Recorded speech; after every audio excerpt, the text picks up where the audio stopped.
3 December 2025। Chris, এই ভিডিওটা তোর জন্য। যদিও ভিডিওটা আমি ফেসবুকে হয়তো বা ইউটিউবে দিয়ে রাখবো, কারণ আমি যাই করি না কেন কখনো কখনো তো মনে হয় যে নিজের অনুভূতিগুলা, অনুভবটা, উপলব্ধিগুলাকে থাইকে যাক, যদি এটা দিয়ে কারোর একটুখানি উপকার হয়। সবচেয়ে বড় কথা, ভালো মানুষ হতে লাগবে তোকে। আর আজকে আমি যে বিষয়ে বলতে যাচ্ছি, প্রতিদিন দেখ আমার ঘুম ভাঙে সেই সকালে, তোর স্কুল টাইম 8টা 10,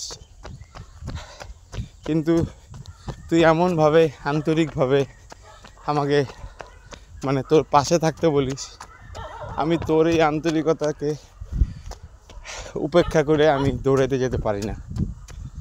ঘুম ভাঙে হয়তো আমার সেই 6টায়, তোকে স্কুলে পাঠায়, তারপরে আমাকে স্কুলে যেতে হয়।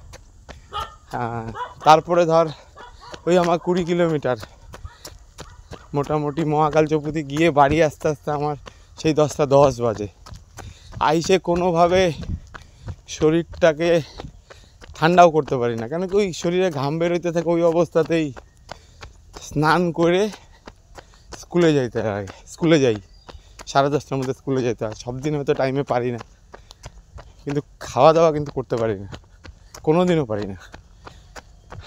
তো বিষয় ওটা না, আস্তে আস্তে তো সেই 3টা 3:30, তার মানে ঘুম ভাঙে কিন্তু সেই সকালে 6টায়। আর সেই সকালের খাবার মানে খাইতে খাইতে কিন্তু সেই 3:30। তো আমি তোকে এইটাই বলতে চাচ্ছি যে আসলে না, তোর বাবা এরকমই আন্তরিকতার সঙ্গে যদি কেউ তোর বাবাকে কিছু চায় না, আমি পারি না। তোর ওই মায়া ভরা মুখটা যখন দেখি, তুই যখন বলিস বাবা একটু থাকো না, আমি না তখন হোক আমার 1000 কষ্ট, হোক যত কিছুই হোক, কষ্ট হয়, শরীরের উপরে প্রচুর ইসে হয়।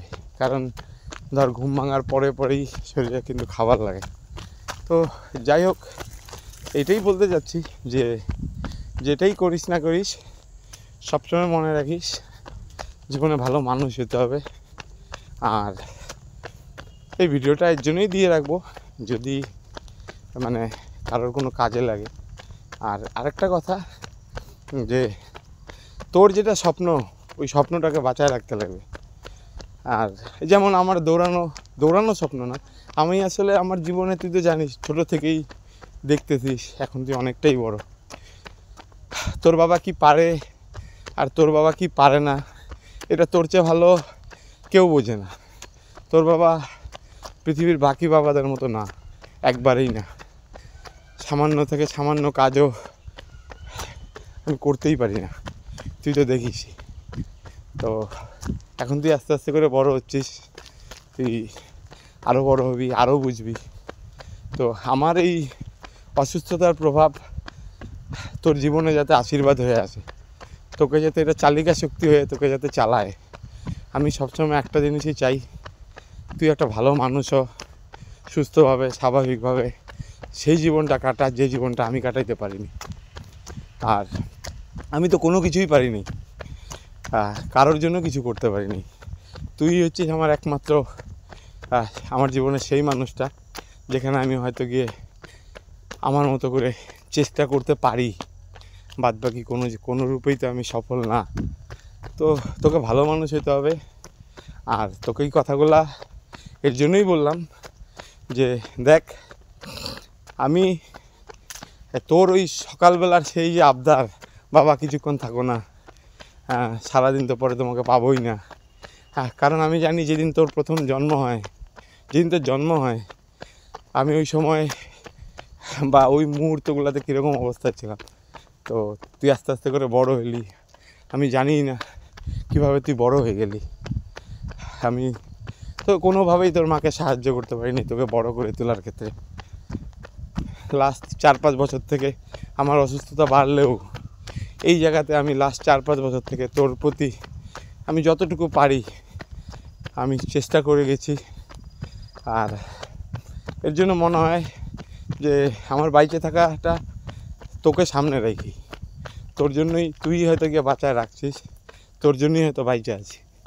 তো যার জন্য তুই ভালো করে বড় হ, যতটুকু পারি, যত দিন আছি আমি চেষ্টা করব তোকে ভালো দেখার জন্য, তোকে ভালো রাখার জন্য।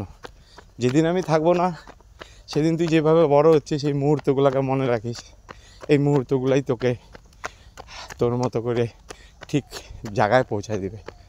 আমি শুধু একটা জিনিসই চাই, তুই ভালোভাবে থাক, সুস্থভাবে থাক, বড় হ, ভালো মানুষ হ, আর নিজের জীবনের স্বপ্নটাকে বাঁচায় রাখবি।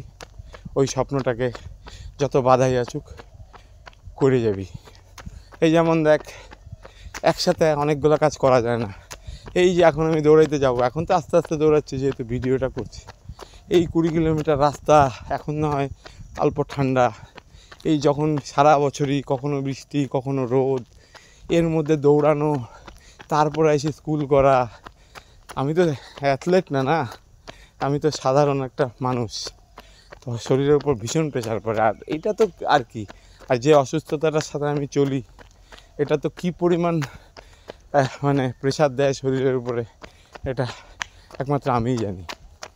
তো যাই হোক, এটা দিয়ে তোকে এটাই বললাম যে নিজের স্বপ্নটাকে বাঁচায় রাখতে লাগে, যত কষ্টই হোক। এই দৌড়ানোটা আমার স্বপ্ন, এটা দিয়ে কী হবে আমি জানি না, কিন্তু আমি করি।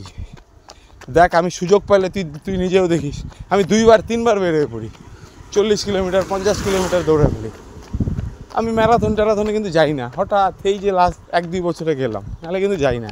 আমি একাই দৌড়াই, নিজের জন্য দৌড়াই। আমি জানি না কেন দৌড়াই, আমারও তো ইচ্ছা হয় যে বড় বড় ম্যারাথনে পার্টিসিপেট করি, কিন্তু ওটা আমি জানি যে এটা আমার জন্য না, কারণ আমার জীবনটা বাকিদের মতো না। তো বাবাকেও উপলব্ধি করে অনুভব তো তোর হচ্ছেই অল্প অল্প, ভালো মানুষ হইস, এইটাই। আর এই ভিডিওটা এর জন্যই দিয়ে রাখবো, মানে মানুষের যদি কোনোভাবে কাজে লাগে, আলটিমেট উদ্দেশ্য ভালো থাকতে লাগে। ভালো থাকিস।